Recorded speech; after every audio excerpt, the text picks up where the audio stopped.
ይህ ገጠር ኒውስ ነው። ሰላም ጤና ይስጥልን ውድ አድማጮቻችን፣ አሁን የማስጎበኛችሁ እኛ የገጠር ልጆች የምንዝናናበትን ነገር ነው። እንደምትመለከቱት እኛ የገጠር ልጆች የምንዝናናው ሬስቶራንት፣ ሎጂ ወይም ካፍቴሪያ ሄድን ሳይሆን እንዲህ በሜዳችን ላይ ነው ዘና ፈታ የምንለው። አሁን ወቅቱ ግንቦት አልፎ ወደ ሰኔው መግቢያ ላይ ነው። ዝናቡ በሚገባ ዘንቧል። ሜዳዎቻችን እንደዚህ ባማረ ሳር አሸብርቀዋል። እርሻዎቻችን ደግሞ የተወሰኑትን ድንች ስለዘራናቸው ድንቾቻችን እንደዚህ አበባቸውን አራግፈው በአንድ ወር ውስጥ ለምግብነት ይደርሳሉ ብለን እናስባለን። ከብቶች፣ ላሞች በሚገባ ሳር ስላገኙ ወተት እየሰጡ ነው። እንደምትመለከቱት በጣም ደስ በሚል አረንጓዴና ነፋሻማ ቦታ ላይ ነው ያለሁትኝ።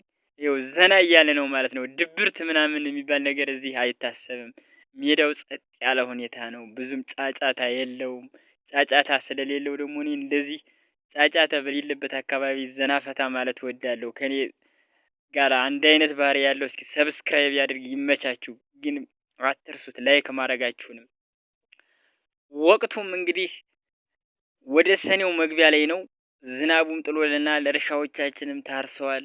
ያው ትንሽ የማዳበሪያው ነገር ጭማሪው 100% በመሆኑ ትንሽ ያስከፋል። ከ2000 በአንዴ 4000 100% ጭማሪ መሆኑ በቃ ይሄ ነው እንግዲህ። ሳይንቲስቶቻችን ማዳበሪያ እንድታመርቱ እንላለን። እናመሰግናለን። ይመች